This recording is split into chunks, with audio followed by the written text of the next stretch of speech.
Everyone, welcome back to my mini blog. আমার mini ব্লগে তোমাদেরকে স্বাগত। তো আমি এখন স্নান করে উঠেছি। আজকে হচ্ছে সোমবার, 2 তারিখ। আজকে হচ্ছে কৌশিক অমাবস্যা, তাই সকল কাজকর্ম শেষ করে আমি স্নান করে নিয়েছি যে একটু শ্মশানের ওখানে পুজো দিতে যাব। তো চলো আজকের মিনি ব্লগটা তোমাদের সাথে আমি শেয়ার করছি, দেখতে থাকো। তোমরা অবশ্যই জানাবে যে ব্লগটা কেমন লাগলো। তো অমাবস্যার পুজো সকাল থেকেই শুরু হয়ে গেছে, রাত্রেবেলাটা অনেকটা ভিড় হয়, যার জন্য আমি ভাবলাম যে এখন স্নান করে একটুখানি কিছু খাওয়া হয়নি সকাল থেকে, তো আমি এইভাবে আগে পুজোটা দিয়ে আসি। তো চলো আগে রেডি হয়ে নিই। আমার স্নান টান কমপ্লিট, দেখতেই পাচ্ছ মাথা চুল ভিজা। তো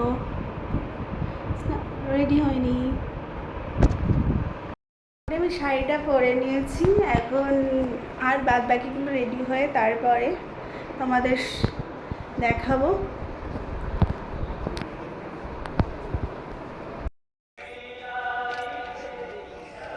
এই টাকাটা ঠাকুরকে দেওয়া।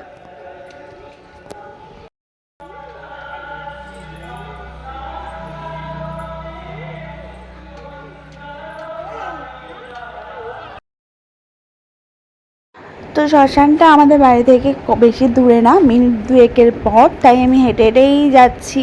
কারণ কিছু নিয়ে গিয়ে ভেতর মানে শ্মশানটার মধ্যে এতটাই জাঁকজমক হচ্ছে, রাত্রিবেলাটা এতই সুন্দর হবে। তো ভাবলাম চলো যাওয়া যায় কীভাবে। আর একটু আজকে রোদের তাপটাও আছে ভীষণ। তো আমি যেহেতু মিনি ব্লগটা মানে একটু লেট করে মানে ছাড়লাম, তোমাদের সাথে শেয়ার করলাম, কারণ অমাবস্যা গেছে অনেক দিনই হয়ে গেছে, বেশ 15 দিন মতন হয়ে গেছে, কিন্তু ভিডিওটা আমাকে আপলোড করা হয়নি, তাই দেরি করলাম। তো চলো দেখো মন্দিরের মধ্যে আমি এসেই গেছি। মন্দিরে আমি ভাবলাম যে দুপুর এই টাইমটায় ভিড় হবে না, তো এই টাইমটাতেও প্রচুর ভিড় ছিল।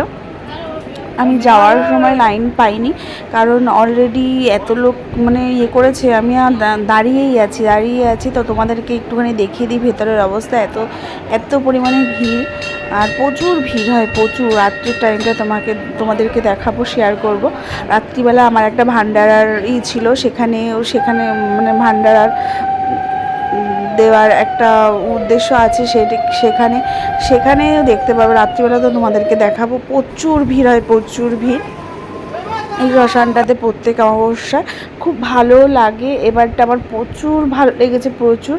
কারণ এই উদ্যোগটা হচ্ছে আমি অন্য কোনোবার করিনি, এবছর করলাম। তো তা বাইরে তোমাদেরকে দৃশ্যটা দেখাচ্ছি। আর এই পাশটা হচ্ছে ইলেকট্রিক চুল্লির জায়গা হয়েছে, উদ্বোধন হয়েছে কিন্তু এখনও চালু হয়নি। তো বাইরে রাতের সময় আমরা ফিরে এলাম।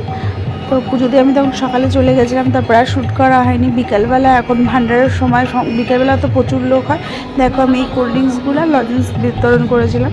তো রাত্রের সিনটা তোমাদেরকে দেখাচ্ছি। সবে সন্ধ্যার মুহূর্ত, এটা মানে প্রায় তখন 6:30 বাজে, নাকি 7টা বড়জোর এরকমই হবে। তো তখন এই ভিড়। তো এরপরে এইটা আমি দিচ্ছিলাম, আর হচ্ছে লজেন্স বিতরণ করছিলাম।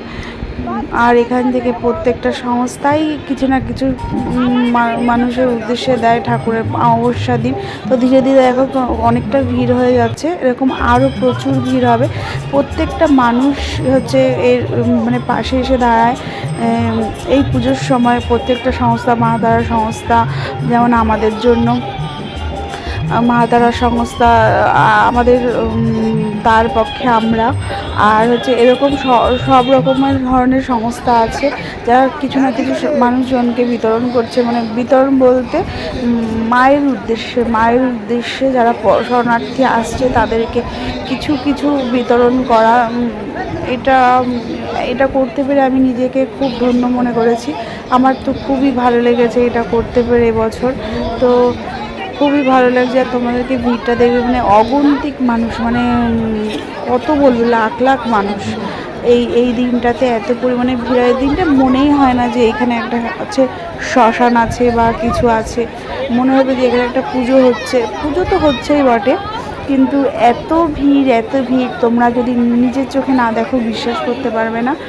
তো আমার তো খুব এনজয় করেছি আজকে, খুব এনজয় করেছি। তোমাদেরকে মন্দিরের দৃশ্যটা দেখাচ্ছে, ওই দিকটাতে অনুষ্ঠানও হচ্ছে, বাউল গান ঠান এগুলো হচ্ছে। বাইরের দিকটা প্রসাদ বিতরণ হচ্ছে।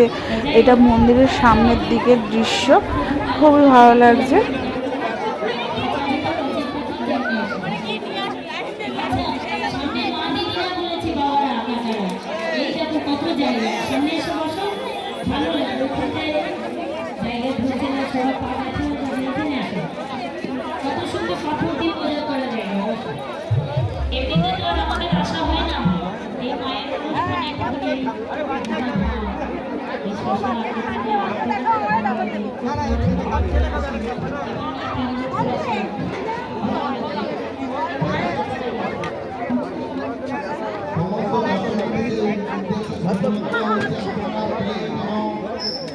সমস্ত ডাস্টবিনের মধ্যে ফেলবেন, যত যত জায়গায় ফেলবেন না, সমস্ত ডাস্টবিনে পাতাগুলো ফেলবেন এবং কাপগুলো ফেলবেন। আপনাদেরকে অনুরোধ করা হচ্ছে গোবরডাঙ্গা পৌরসভার পক্ষে। তো পরের দিন সকালবেলা এটা, তো পরে আমি আর কন্টিনিউ ভিডিওটা করতে পারিনি, কারণ পরে এত পরিমাণে ভিড় হয়ে গেছিলো না, ভিডিওটা শ্যুট করতে পারিনি। পরের দিন আমি আবার গোডাউনে এসেছি, আমি যে কাজটা করি সেই কাজটাতেই ফিরে এসেছি। তো মালপত্র দেখো আছে, ডেলিভারি করছে, ডেলিভারি করার সময় এটা। তো আমি আছি, চোখে ঘুমও আছে, কাল অনেক রাত্রিবেলা পর্যন্ত গেছি। তো আজকের মতন ব্লগটা এই পর্যন্ত।